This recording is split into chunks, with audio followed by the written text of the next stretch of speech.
के गाउँ के सहर आज देशमा तिहारको उल्लास छ। कान्तिपुर समाचारमा आज तिहारमा मूल्य वृद्धिको प्रसङ्ग। उता भारतमा भने इन्धन सस्तिएको छ। साथै आज हामीसँग हुनेछ जलवायु सम्मेलनका उपलब्धि सम्बन्धी समाचार। नमस्कार, अब मुख्य समाचार। यमपञ्चक अन्तर्गत आज धनधान्यकी देवी लक्ष्मीको पूजा उपासना। घर घरमा दीपावली, गाउँ सहरमा झिलिमिली र देउसी भैलोको उल्लास।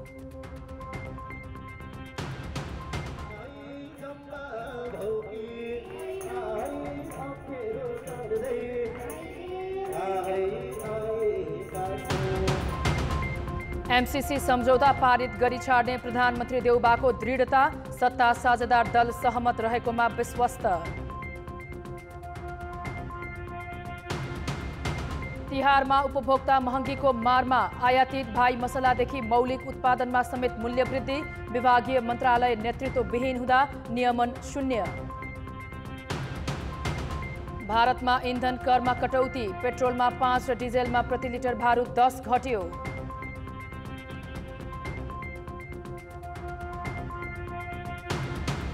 र टी20 विश्वकपमा अस्ट्रेलियाले बङ्गलादेशलाई 8 विकेटले हरायो। श्रीलङ्का र वेस्ट इन्डिज बीचको खेल जारी।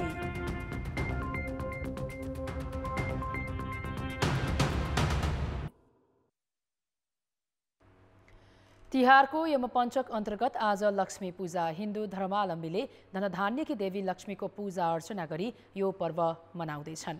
आजै बिहान गाई पूजा समेत गरिएको छ। आज बत्ती नबलेको घरमा लक्ष्मीले वास गर्दिनन् भन्ने जनविश्वास छ। तिहारको 5 दिनमध्ये आज लक्ष्मी पूजामा धनकी देवी लक्ष्मीको विशेष पूजा र साँझमा दीपावली गर्ने गरिन्छ।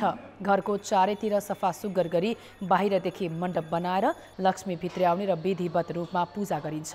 चामलको पिठो र अबिरले लक्ष्मीको पाइलाको प्रतीक बनाई झिलिमिली बत्ती बालेर लक्ष्मीको स्वागत गरिन्छ। परम्परा अनुसार आज बिहान गाईको पूजा गर्ने चलन समेत छ। आजको दिनलाई गाई तिहार पनि भनिन्छ। आजैदेखि देउसी भैलो खेल्न सुरु भएको छ। देउसी भैलोलाई तिहारको मौलिक विशेषता समेत मानिन्छ।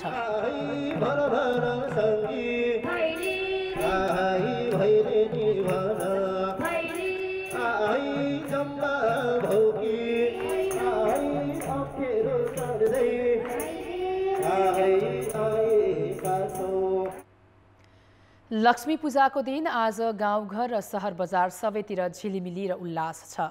लक्ष्मी पूजामा काठमाडौँ कस्तो देखिएको छ त? सहकर्मी कृपाल गौतम काठमाडौँको मुख्य बजार क्षेत्र न्यू रोड पुगेका छन्।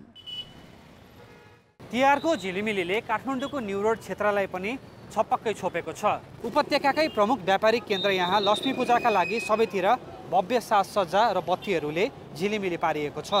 तिहारको बेलामा सानो सानो मार्केट्सहरू हुन्छ, अनि कस्तो क्राउड हुन्छ। अर्कै त्यो फेस्टिभ सिजन भन्ने बित्तिकै अर्कै भाइब हुन्छ यहाँ न्यू रोडको, त्यही हेर्न आएको।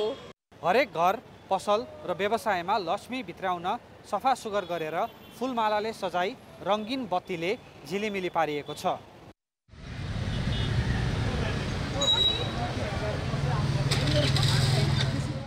व्यापार व्यवसायसँग लक्ष्मीको सम्बन्ध विशेष रहेकाले पनि उद्योगी र व्यवसायीले लक्ष्मी पूजा भव्य रूपमा मनाउँछन्। वर्षको एकचोटि हामी पूजा गर्नै पर्छ हजुरको। यो पूजा नगरिकन त हामीलाई खानै रुजिँदैन। एकदम खुसी लाग्छ हजुरको, एकदम मजा लाग्छ कि हजुरको। बसन्तपुर, न्यू रोड, विशाल बजार क्षेत्रमा तिहारको झिलिमिली हेर्नका लागि काठमाडौँ उपत्यकाका विभिन्न स्थानबाट मानिसहरू आएकाले यहाँ भिडभाड पनि उस्तै छ। तिहार भनेकै उज्यालोको पर्व हो। एक त सुन चाँदी सहित सधैँ जसो सजावटले चिरिच्याट्ट हुने न्यू रोड आसपासको व्यापार, त्यसमाथि आजको यो लक्ष्मी पूजाको झिलिमिली। साँच्चै लोभलाग्दो छ यहाँको परिदृश्य। तर तिहारको रमाइलो मनाइरहँदा कोभिडको जोखिमप्रति भने व्यवस्था नगरौँ। कान्तिपुर समाचारका लागि क्यामेरामा प्रवीण गेमालीका साथ कृपाल गौतम, काठमाडौँ। लक्ष्मी पूजाको दिन सबैतिर झिलिमिली छ। धनधान्यकी देवी लक्ष्मीको पूजा आराधना चलिरहेको छ। नेपालगञ्जको रौनकबारे हाम्रा सहकर्मी जे पाण्डे। मानिने त्रिभुवन चोकमा छ। यति बेला यहाँ ठुलो बजार लागेको छ। यो सबै सामग्री तिहारका लागि यहाँ खरिद बिक्री भइरहेको छ। आज औँसीको रात, तर सहर पुरै झिलिमिली छ। यहाँ औँसीको रातको कुनै सङ्केत नै छैन। महालक्ष्मीको पूजा आराधना भइरहेका बेला हामी नेपालगञ्जको अर्को व्यस्त सडक सदर लाइन आइपुगेका छौँ। यहाँ महालक्ष्मीका लागि चाहिने मालाहरू बिक्री भइरहेका छन् भने लक्ष्मीका तस्बिरहरू पनि यहाँ बिक्री भइरहेका छन्। संयोगले आज बृहस्पति देवको दिन पनि हो। प्रेम र उत्सवको यो पर्वमा नेपालगञ्ज चारैतर्फ झकमक्क भएको छ। कान्तिपुर समाचारका लागि सविता जीसीका साथ जे पाण्डे, नेपालगञ्ज, बाँके। तिहार लागेसँगै गाउँ सहरमा झिलिमिली माला बत्तीहरू बलेका छन्। तर यी माला बत्ती नेपालमै बनेका भने होइनन्। भारत र चीनका बत्तीले अहिले गाउँ सहर झिलिमिली बनाएको छ। नेपाल विद्युतीय व्यवसाय महासङ्घका अनुसार नेपालमा वर्षेनी करिब 70 अर्ब बराबरको माला बत्ती आयात हुने गरेको छ। विशेष गरी छिमेकी मुलुक चीनबाट आयात हुने यस्तो बत्तीहरू यो वर्ष भने व्यापारीहरूले माग अनुसार ल्याउन सकेनन्। कोरोना महामारीका कारण बिक्री नहुने हो कि भन्ने भयले व्यापारीले विगतका वर्षमा जस्तो ठुलो मात्रामा बत्ती अर्डर गर्न सकेनन्। अर्डर गरिहाले पनि चिनिया व्यापारीले माग गरे जति बत्ती उपलब्ध गराउन नसकेको व्यापारीहरू बताउँछन्। मूल्य त स्वाभाविक रूपमा सबै चिजको मूल्य बढेको कारणले यसको पनि स्वाभाविक रूपमा बढेको छ केही मात्रामा। जस्तै डलरको मूल्य बढ्यो, ट्रान्सपोर्टेसन बढ्यो, सबै कुराले गर्दा मूल्य वृद्धि भएको छ। तर सर्टेज भएको कारणले गर्दाखेरि मूल्य वृद्धि चाहिँ त्यति त्यो रेसियोमा चाहिँ बढेको छैन। केही मात्रामा बार्गेनिङ कम भएको छ। जस्तो योभन्दा अगाडि न्यून रेटमा पनि दिने गरिन्थ्यो भने अहिले चाहिँ त्यो अवस्था चाहिँ छैन। यो वर्ष भने 20 करोडको मात्रै माला बत्ती आयात भएको छ। माग अनुसारको नायकाले बजारमा बत्तीको मूल्य 30% बढेको छ। तर व्यापारीहरू भने डलरको मूल्य वृद्धिसँगै आयात बढेकोले यसको मूल्य बढेको बताउँछन्। प्रधानमन्त्री शेरबहादुर देउवाले अमेरिकी अनुदान सहयोग सम्बन्धी सम्झौता एमसीसी पारित गरिने बताएका छन्। एमसीसी बारे सत्ता गठबन्धन दलभित्रै विवाद भइरहेका बेला प्रधानमन्त्री देउवाले विदेश भ्रमणमै रहँदा सम्झौता अनुमोदन गर्ने वचन दिएका हुन्। जलवायु परिवर्तन सम्बन्धी राष्ट्रसङ्घीय सम्मेलनमा भाग लिएर आज स्वदेश फर्किएका प्रधानमन्त्री देउवाले सम्मेलनकै क्रममा आफूले एमसीसीकी डेप्युटी सीईओ एलेक्सिया लतोर्तुलाई सम्झौता पारित गरिने बताउँदै नआत्तिन सुझाव दिएको जानकारी दिए।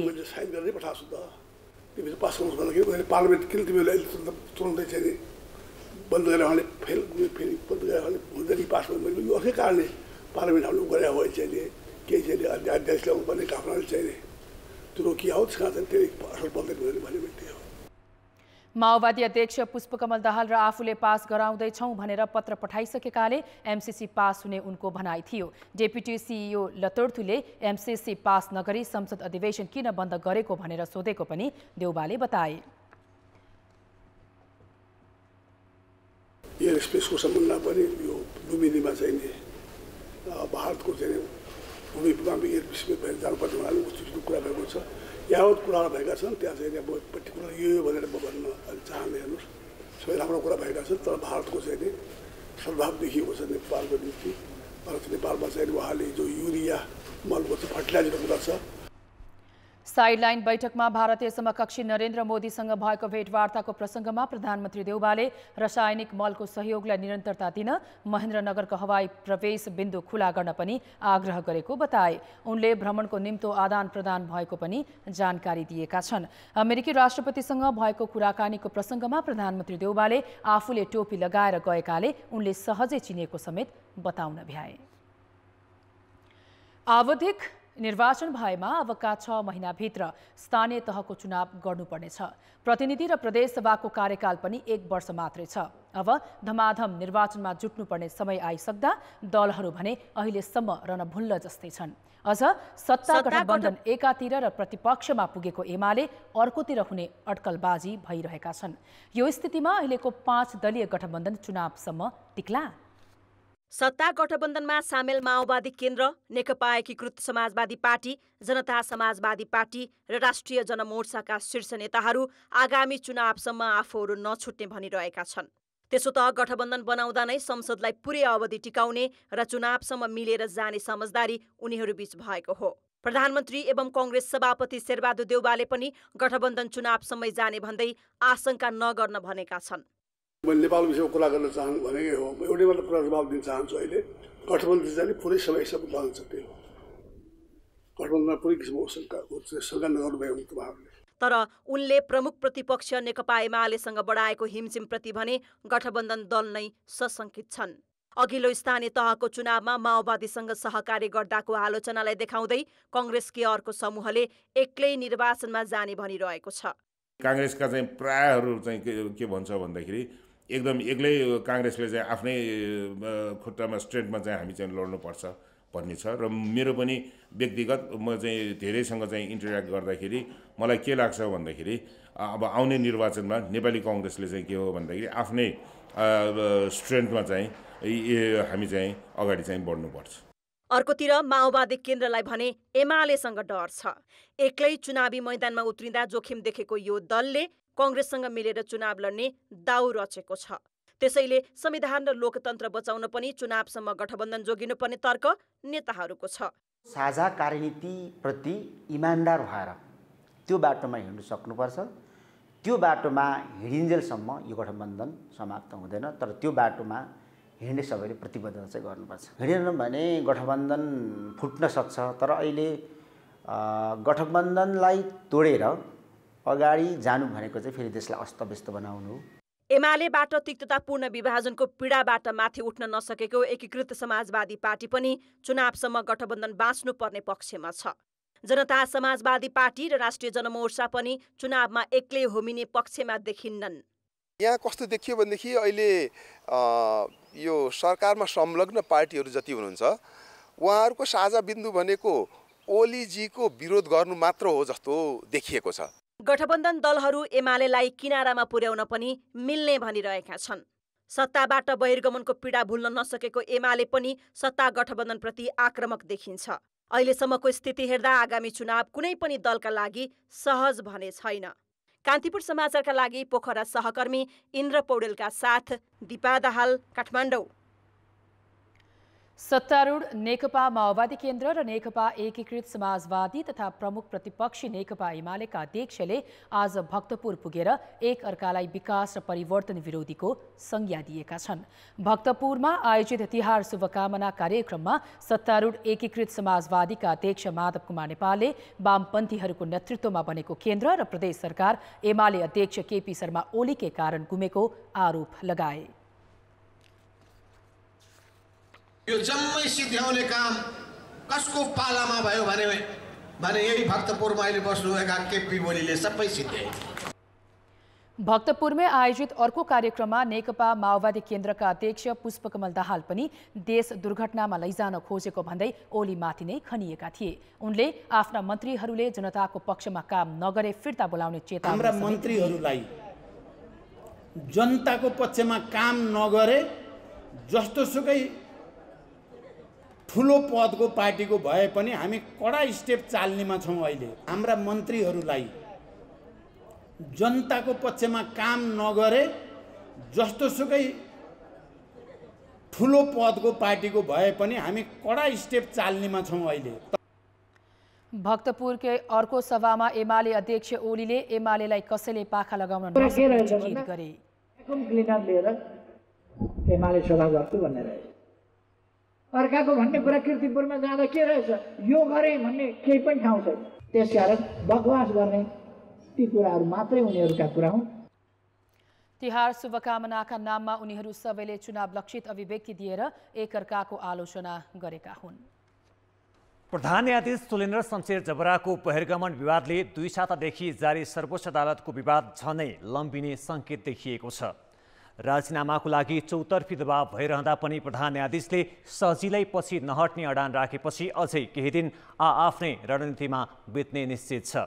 न्यायाधीशहरूको असहयोग र बारको आन्दोलनले थप अप्ठ्यारोमा परेका प्रधान न्यायाधीशलाई हटाउन संसदीय प्रक्रिया अघि बढाउने बारे यो बीचमा सत्ता गठबन्धन समेत छलफलमा जुट्ने देखिन्छ। 6 दिने विदेश भ्रमणपछि स्वदेश फर्किएका प्रधानमन्त्री शेरबहादुर देउवाले सर्वोच्च अदालतको विवादबारे आफू केही नबोल्ने भन्दै सुरुमै विषयान्तर गरे। यसअघि उनले सर्वोच्चको विवाद न्यायालयबाटै निरूपण हुने बताएका थिए। उच्च स्रोतका अनुसार प्रधान न्यायाधीश जबराको बहिर्गमन प्रकरणबारे सत्ता गठबन्धन भित्रै साझा धारणा बनाएर निचोडमा पुग्न दबाव बढेको छ। सत्तारूढ माओवादी केन्द्रका नेता देव गुरुङले न्यायालयबाटै निकास ननिस्केपछि अब गठबन्धनभित्रै छलफल हुने बताउनुले पनि त्यसैलाई सङ्केत गर्छ। सर्वोच्च अदालतबाटै निकास होला भन्ने चाहिँ आशा अपेक्षा हो, तर अहिलेसम्म निकास हुन सकेन। त्यसले गर्दाखेरि यो विलम्ब हुँदै गइरहेको अवस्थामा अब दलहरूले सोच्नुपर्ने, सरकारले सोच्नुपर्ने स्थिति आउन सक्छ। गठबन्धनका दलहरू महाभियोगबारे खुलेर बोल्न नचाहनुको अर्को कारण प्रमुख प्रतिपक्षी दल नेकपा एमालेको साथ नपाउँदा असफल भइने डर पनि हो। किनभने प्रधान न्यायाधीश बहिर्गमनको विषयले सत्ता गठबन्धनमै विवाद बढोस् भन्ने पक्षमा एमाले देखिन्छ।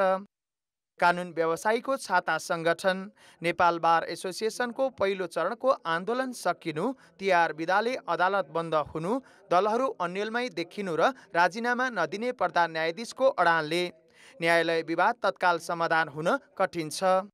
ससम्मान बहिर्गमनको बाटो खोलिदिनुहोस् भनेर उहाँले के भन्नुभएको छ, अबका समय भनेको म न्यायपालिकाको शुद्धिकरणका लागि अथवा न्यायपालिका बनाउनका लागि म खर्चिन्छु भन्नुभएको छ भनेपछि त अहिलेसम्म उहाँले गर्नै भएको छैन नि त्यो कुराहरू। अब भोलि उहाँले ती काम गर्नुहुन्छ भनिकन उहाँलाई राख्न सक्ने स्थिति पनि छैन। त्यसैले अहिले उहाँले चाहिँ भएन भने अब हामीले मैले भनिहालेँ नि अघि नै, बारले सशक्त कार्यक्रम ल्याउँछ, बारले सशक्त कार्यक्रम ल्याएकोमा हामी सहभागी हुन्छौँ। न्यायालय विवाद थप लम्बिँदै जाँदा यसको प्रत्यक्ष मारमा न्याय कुरिरहेका जनता परेका छन्। कान्तिपुर समाचारका लागि क्यामेरामा सञ्जय लुइटेलका साथ बाबुराम तिमिल सिन्हा, काठमाडौँ। सरकारले जलवायु परिवर्तनका कारण नेपालले बेहोर्नु परेको क्षति कम गर्न विश्व समुदायकै ध्यान खिचेको दाबी गरेको छ।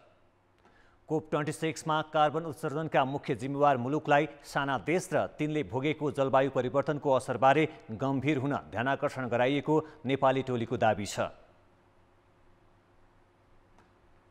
सामान्य प्रधानमन्त्रीले नोभेम्बर 1 मा वर्ल्ड लिडर समिटलाई सम्बोधन गर्दै हिमाली क्षेत्रको संवेदनशीलतालाई विश्व जगतले नजिकबाट निहाल्नुपर्ने बताउनु भएको थियो। उहाँले विश्व जलवायु परिवर्तन सम्बन्धी पेरिस सम्झौता कार्यान्वयनको लागि नेपाल प्रतिबद्ध रहेको जनाउँदै विकसित मुलुक पनि सम्झौता कार्यान्वयनको लागि उत्तिकै जिम्मेवार हुनुपर्ने बताउनु भएको थियो। सम्मेलनमा प्रधानमन्त्री शेरबहादुर देउवाले सन् 2045 सम्ममा कार्बन उत्सर्जन शून्य गर्ने र नेपालले भोग्नु परेको नोक्सानीबारे ध्यानाकर्षण गराएका थिए। सम्मेलनमा सहभागी भएर आज स्वदेश फर्केको प्रधानमन्त्री शेरबहादुर देउवा नेतृत्वको टोलीले समस्या सम्बोधन चाँडै हुने अपेक्षा समेत गरेको छ। अब जनमतको अन्तिम परिणाम। जनमतमा हिजो हाम्रो प्रश्न थियो, राजनीतिमा नयाँ पुस्तालाई अगाडि बढाउन के गर्नु पर्ला? ए, पुरानाले स्वेच्छाले छाड्ने, बी, उमेरको हद लगाउने र सी, नयाँ पुस्ता अग्रसर हुने। जनमतको अन्तिम परिणाम यस्तो छ, ए, पुरानाले स्वेच्छाले छाड्नेमा 13%, बी, उमेरको हद लगाउनेमा 33% र सी, नयाँ पुस्ता अग्रसर हुनेमा 54% मत प्राप्त भएको छ। अब जनमतमा आजको प्रश्न। जनमतमा आज हाम्रो प्रश्न छ, जलवायु परिवर्तनका असर कम गर्न के गर्नु पर्ला? ए, वैकल्पिक ऊर्जाको प्रयोग, बी, वन संरक्षण र सी, औद्योगिक प्रदूषण घटाउने। जनमतको अन्तिम परिणाम भोलि साँझ 8 बजेको कान्तिपुर समाचारमा प्रसारण गर्नेछौँ। कृपया NEWS news space A, B वा C टाइप गरी 34001 मा SMS गरी आफ्नो मत व्यक्त गर्नुहोला। अर्थ र विकास। गएको 2 वर्ष कोरोना महामारीले तहस नहस भएको अर्थतन्त्र तिहारको समयमा चलायमान भएको छ। बजारमा पुग्दा कोभिडको त्रास सकिए जस्तो अनुभूति हुन्छ। बजार सामान्य अवस्थामा आइपुग्दा महँगीले भने उपभोक्ताको ढाड सेकेको छ। तिहारमा प्रयोग हुने भाइ मसला गत वर्षको तुलनामा 30% सम्म बढेको छ। कोरोना महामारी मत्थर भएपछि पछिल्लो 2 वर्षहरूमा भन्दा यो वर्ष भिडभाड बढी छ, तर महँगी निकै बढेको छ। भाइ मसलालाई चाहिने काजुको होलसेल मूल्य 1500, सुकमेल 2900, किसमिस प्रति किलो 450, ल्वाङ 1200, पेस्ता 1650, बदाम 1050 र ओखर करिब 500 रुपियाँ रहेको छ। थोक बजारमा रहेको यो मूल्य गत वर्षभन्दा 25 देखि 30% बढी हो। तर खुद्रा व्यापारीहरूले आफू खुसी मूल्य निर्धारण गरी बिक्री गर्दा उपभोक्ता झन मर्कामा परेका छन्। नुनदेखि सुनसम्म सबैको भाउ बढेर खाद्यान्न तरकारी फलफुल सम्पूर्णको भाउ बढेको छ। सरकार कहाँ छ थाहा छैन। यो सरकारी निकममा भयो, हामी जनता पनि निकममा भयौँ। किन साध्य केही छैन। एउटाले एउटा मूल्य गरे हुन्छ, अर्को ठाउँमा गएर अर्को मूल्य हुन्छ। मन परी छ कि धेरै नै मूल्य मन परि नै छ। हाम्रो सरकारले केही पनि यस्तो व्यवस्थापन गर्न सकेको छैन अहिलेसम्म। भाइ मसलाका रूपमा आयातित ड्राई फ्रुट मात्र होइन, बजारमा हाम्रै स्थानीय उत्पादन बिमिरोदेखि भोगटेसम्मको मूल्य गत वर्षभन्दा 50% बढेको छ। तिहारमा रातो माटोदेखि 2000 वर्ष पुरानो परम्परा बोकेको बिमिरोसम्मको कारोबार हुन्छ। इन्धनमा भएको मूल्यवृद्धि र श्रमिकको ज्याला बढ्दा पनि स्थानीय उत्पादनमा समेत मूल्यवृद्धि भएको विक्रेताले बताएका छन्। तिहार लक्षित बजारमा मात्र होइन, खाद्यान्न बजारमा समेत उस्तै छ। तिहारमा बढी प्रयोग हुने चिनी खुद्रा बजारमै प्रति केजी 95 देखि 100 रुपियाँसम्म पुगेको छ। चिनीमा जस्तै खाने तेलमा पनि मूल्यवृद्धि कायमै छ। उपभोक्ता महँगीको मारमा परे पनि वाणिज्य मन्त्रालय र विभागले कुनै पहल नै गरेको छैन, जसका कारण व्यवसायीको राजगज बढेको उपभोक्ता कर्मीको आरोप छ। मन्त्रालय उदासीनताले गर्दाखेरि के भयो भन्दा पनि अर्धनैतिक निकाय अर्धनैतिक अधिकार प्राप्त विभाग पनि नेतृत्वविहीन हुनु, बजार अनुगमन नियमन चाहिँ अब सञ्चार माध्यम र हामीले दबाब दिएपछि मात्रै नियमित हुनु जस्ता कार्यले गर्दाखेरि एउटा नागरिक बजारमा गएर घर फर्कदा म लुटिएको छु, ठगिएको छु भन्ने निराश बन्न परेको अवस्था छ। अर्थशास्त्रीहरूले तिहारमा 5 खर्बको कारोबार हुने आकलन गरेका छन्। यसपालि धनतेरसमा मात्र करिब 1 अर्बको सुनचाँदीको कारोबार भएको छ। उज्यालो पर्व मानिने तिहारलाई नयाँ व्यवसाय सुरु गर्ने अवसरका रूपमा लिने गरिन्छ। कान्तिपुर समाचारका लागि क्यामेरामा श्याम श्रेष्ठका साथ सुमन पन्थ, काठमाडौँ। अब जनताको आवाज हामीले 7 प्रदेशमा सोधेका छौँ। चाड पर्वका बेला उपभोग्य वस्तुमा हुने मनपरी मूल्य वृद्धिलाई के भन्ने? जनताको आवाज। यही हो बेला भन्छन् पसलेहरूले, छोइ खाइसक्दो केही छैन। गरिब जनताहरूलाई मार्ने किसिमले, ढाड सेक्ने किसिमले उनीहरूले मूल्य बढाएको छ। भोकै मर्नु छैन, खानु बाध्यता छ। हामीलाई जति भने पनि त्यसलाई तिर्नुपर्ने बाध्यता छ। सम्बन्धित निकायतिर ध्यान जाओस्। दुखी गरिबलाई जे जति भने नि भयो, जति भने नि लान पर्ने। रेटहरू वृद्धि भइराखेको छ। सरकार अब मौन छ। त्यसको लागि नियन्त्रण गर्ने, अनुगमन गर्ने। मूल्य वृद्धि त अब अनेक तरिकाबाट भइरहेछ। राज्यले नै कारबाही गर्नु पर्यो, राज्यले नै तोकेर दिनु पर्यो। अनुगमन टोली अहिलेसम्म आएको छैन। कोही आएर हेरेर तैँले किन बढाइस् भन्नेवाला कोही पनि छैन नि त। जनताहरूको ढाड सेक्ने काम मात्र भइरहेछ। नियन्त्रण गर्नको लागि सरकारवाला चासो लिन पनि जरुरी छ। उपभोक्ताहरूको पनि कमजोरी ठान्दछु। चाडबाडको बेला यसरी महँगो बनाएपछि त अनि कसरी जनताहरू बाँच्ने? स्थलगत कारबाहीको प्रक्रिया चाहिँ जबसम्म ल्याउँदैन तबसम्म यस्तो मूल्य वृद्धि प्रक्रियाहरू चाहिँ भइरहेको हुन्छ। सरकारबाट अब फिक्स प्राइसहरू हुन पर्यो, सबै पसलहरूमा अनुगमन छानबिन सबै हुनु पर्यो। प्रदेश सरकार, स्थानीय सरकारकै कमजोरी हो। सरकारले चाहिँ अब यो मनपर्दि मूल्य वृद्धिलाई नियन्त्रण गर्नु पर्यो। मूल्य सूचीको बोर्ड टाँसियो भने यो सामानको रेट यति भनेर चाहिँ हामीले छुटाउन सकिन्छ जस्तो लाग्छ। सबै एउटै भइदिए हुन्थ्यो होइन? यसलाई अब सरकारले छानबिन गरिदिएर एउटै भाउ एउटै मूल्य भए राम्रो हुन्थ्यो।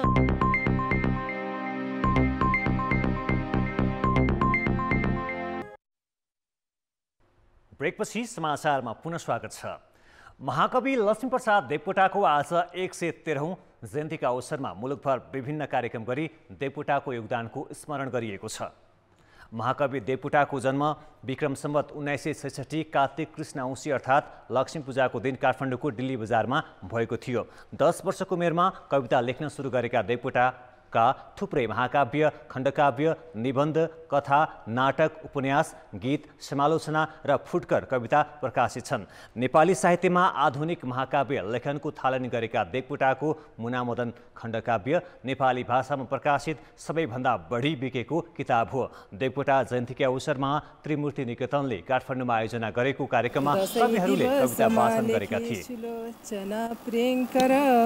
छन्दमा कविता लेख्ने गर्थे अति बजागर, छन्दमा कविता लेख्न गर्थे अति बजागर।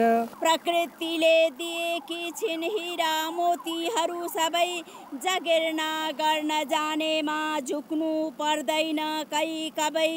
धर्म राएको छ डुङ्गा, आऊ सफल माझी बनाऊ, काया मोह त्यागी राष्ट्रकै लागि मरौँ। मनसँगै आन्दोलित छ समय, उही निरस भाकामा लोलाउँदै टोलाउँदै समय। समयको घेराभित्र मेरो जस्तै तिम्रो पनि समय, वक्र रेखाभित्र अल्मलिरहेको छ समय। हिन्दूहरूले गाईलाई लक्ष्मीका रूपमा पूजा गर्ने चलन छ, तर पछिल्ला दिनमा केही व्यक्तिले आफूले वर्षौं पालेका गाई बुढो भएपछि सडकमा ल्याएर छाड्न थालेका छन्। बुटवलमा भने सडकमा रहेका छाडा गाई संरक्षण गर्ने अभियान सुरु भएको छ। हिन्दू धर्ममा पवित्र र गुडी पशु गाईलाई 33 कोटी देवताको बास हुने विश्वाससहित आमा अर्थात् गौमाता भनिन्छ। गाई दानलाई सबैभन्दा ठुलो दान र हत्यालाई सबैभन्दा ठुलो महापाप मानिन्छ। यसैले यमपञ्चकको तेस्रो दिन आफ्ना पाप कर्म पखाल्न र धन धान्य प्राप्त गर्न गाईलाई लक्ष्मीका रूपमा पूजाआजा गर्ने गरिएको छ। ती सबै प्राणीहरूमध्ये सबैभन्दा श्रेष्ठतम प्राणीको रूपमा गौमातालाई मानिन्छ। वैज्ञानिक तथ्य अनुसार गाईले अक्सिजन लिन्छ र अक्सिजन नै छाड्छ। गाई नजिक बस्नाले संक्रामक रोग, चिसो र कफबाट बचाउँछ। गाईको दूध, मूत्र र गोबरमा औषधीय गुण हुन्छन्। यति धेरै गुण भएका गाई गोरु पछिल्लो समय सडकमा छोड्ने र त्यसबाट दुर्घटना हुने क्रम बढेपछि गाई संरक्षण गर्ने, दुर्घटना कम गर्ने र पर्यावरण विकास गर्ने लक्ष्य सहित बुटवल उपमहानगरपालिकाले गाई तिहारकै दिनदेखि धार्मिक विधि अनुसार पूजा आजा गरी नन्दिनी गौशाला खोलेर संरक्षण थालेको हो। दुर्घटनाबाट पनि बचाउने र सुन्दरता पनि हुने। बुटवलमा करिब 500 छाडा गाई गोरु रहेको अनुमान छ। तिनलाई दाना पानीमा लोभ्याउँदै शिवनगर सामुदायिक वनमा रहेको गौशालामा लगिनेछ। सडकमा रहेको एउटा गाई गौशालामा पुर्याउनेलाई 200 रुपियाँ दिइनेछ भने आफ्नो गाई गौशालामा छाड्नेलाई 500 रुपियाँ लिइनेछ। गौशालामा गाई संरक्षण सँगै गाई पूजन, आयुर्वेदिक उपचारदेखि योग प्रणामका क्रियाकलाप हुनेछन्। गाई तिहारका दिन सडकका छाडा गाई ल्याएर पूजा आजा सहित सुरु गरिएको गौशालाको दीर्घकालीन संरक्षणका लागि भने स्थानीयहरूले पनि सहकार्य गर्न जरुरी छ। कान्तिपुर समाचारका लागि क्यामेरामा स्वस्तिक श्रेष्ठका साथ अमृता अनमोल, बुटवल, रूपन्देही। खेलकुद समाचार। कान्तिपुर खेलकुद समाचारमा स्वागत छ। नेपालका 4 ए डिभिजन क्लबले एएफसी क्लब लाइसेन्स प्राप्त गरेका छन्। साबिक विजेता मचिन्द्र, मनाङ मर्स्याङदी र सशस्त्र प्रहरी बलको एपीएफ क्लबले लाइसेन्सका लागि मापदण्ड पूरा गरेकाले यो सिजनका लागि अखिल नेपाल फुटबल सङ्घ इन्फाले लाइसेन्स प्रदान गरेको हो।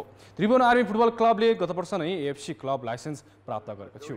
क्लब लाइसेन्स प्राप्त गर्ने टोलीले यो सिजन एएफसीले आयोजना गर्ने क्लब प्रतियोगितामा सहभागिता जनाउन पर्नेछन्। खेलकुदमा करियर बनाउन चाहने छोराछोरीका लागि हाम्रा अभिभावक त्यति उतार देखिँदैनन्। अझ छोरीहरूलाई अलिक बढी नै सङ्घर्ष गर्नुपर्छ। तर आज हामी 2 यस्ता महिला क्रिकेटरहरूको बारेमा चर्चा गर्छौँ जसले परिवारको साथका कारण राष्ट्रिय टिमसम्मको यात्रा तय गरेका छन्। मलाई T20 विश्वकप छनौट खेल्ने नेपाली टोलीका अप्सरी बेगम र कविता जोशी परिवारको सपना पूरा गर्न पाउँदा दङ्ग छन्।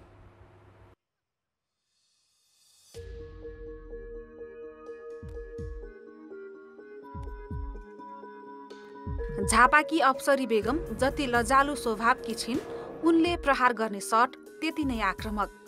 माथिल्लो क्रमकी ब्याटर अप्सरी पछिल्लो समय टिमले भरोसा गर्ने खेलाडीमा पर्छिन्। निकै सङ्घर्षले नेपाली नागरिकता पाएकी उनको क्रिकेटर बन्ने सपनामा बुबा आमाले मलजल गरिदिए र नेपालले एक होनहार खेलाडी पायो। अनि हामीहरूको अब मुस्लिम उयसमा यसरी केटीहरूलाई यसरी बाहिर खेल्नु पनि पाइँदैन। अब छोरी मान्छे भन्दै मतलब घरमै बस, घरकै कामहरू गर भनेर हाम्रो उयसमा चाहिँ त्यस्तो छ होइन। सानैमै बिहे हुने यस्तो चलनहरू छ। त्यही भएर चाहिँ म चाहिँ धेरै लक्की छु कि मैले मेरो मम्मी बाबा यस्तो मतलब सपोर्ट गर्ने मम्मी बाबा पाएँ। उहाँहरूलाई धेरै धेरै धन्यवाद भन्छु। उहाँहरूकै कारणले म यो ठाउँमा पुगेको छु। सुदूरपश्चिम महेन्द्रनगरकी कविताले पहिलो पटक राष्ट्रिय टिममा स्थान बनाएकी हुन्। बन्द प्रशिक्षणमा निरन्तर पढ्दै आए पनि अन्तिम टोलीमा छनौट नहुँदा उनी क्रिकेट नै छोड्ने निर्णय नजिक पुगेकी थिइन्। तर परिवार उनको सबैभन्दा ठुलो शक्ति भएर उभियो। मेरो लगायत मेरो फ्यामिलीको पनि सपना थियो म नेपाल टिमबाट खेलौँ भनेर। अहिले आएर चाहिँ सिधै म वर्ल्ड कप क्वालिफाई म्याचमा चाहिँ अब गेममा चाहिँ म नेम लिस्टमा आयो मेरो 14मा। त्यही भएर अब मेरो सबभन्दा ठुलो सपना भन्नाले लाइफकै सपना थियो क्या एउटा, म नेपाल टिमबाट खेलौँ भनेर। यो सपना पुरा भयो, धेरै खुसी छु म। सुन्दा र हेर्दा सामान्य लाग्न सक्छ यी 2 युवा खेलाडीको कथा। तर परिवार र समाजका कारण आफ्ना इच्छा दबाएकाहरूका लागि अप्सरी र कविताको परिवार प्रेरणा बन्न सक्छ। म चाहिँ यति भन्न चाहन्छु कि जो मुस्लिम समुदायको अब दिदी बहिनी दाइहरू जो हुनुहुन्छ एटलिस्ट लेडिजहरूलाई चाहिँ सपोर्ट गर्नु, उहाँहरूको सपनाहरूलाई पुरा गर्नु दिनु, घरमै बन्द गरेर सानै उमेरमा चाहिँ बिहे नगरिदिनु, यही भन्न चाहन्छु। अर्को मान्छेले त्यही हो, टाइम आउँछ त्यसरी अब हार्डवर्किङ गरिरहेको छौ, अझ हार्डवर्क गर, नछोड। अब हुन्छ नि बरु मान्छेले यताउताबाट पैसा कमाए पनि नाम कमाउँदैन, त्यही भएर चाहिँ अब खेल तिमी गेममा लगाएर राम्रो छ, त्यही हो, हार्डवर्किङ गर, एक दिन अवश्य तिमी टिममा पर्छौ भनेर भन्नुभएको थियो। कविता र अप्सरी टी20 विश्वकप खेल्ने सपनासहित अघि बढिरहेका छन्। त्यसका लागि कार्तिक 30 गतेबाट युएईमा सुरु हुने विश्वकप छनौट खेलमा उनीहरूले उत्कृष्ट प्रदर्शन गर्नुपर्नेछ। कान्तिपुर समाचारका लागि क्यामेरामा मुरारी घिमिरेका साथ सबिना कार्की, काठमाडौँ। कान्तिपुर खेलको समाचार अहिलेलाई यति नै। अब मौसम सम्बन्धी जानकारी।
कान्तिपुर समाचार अहिलेलाई सकियो। कान्तिपुर टेलिभिजन हेर्दै गर्नुहोला। नमस्ते।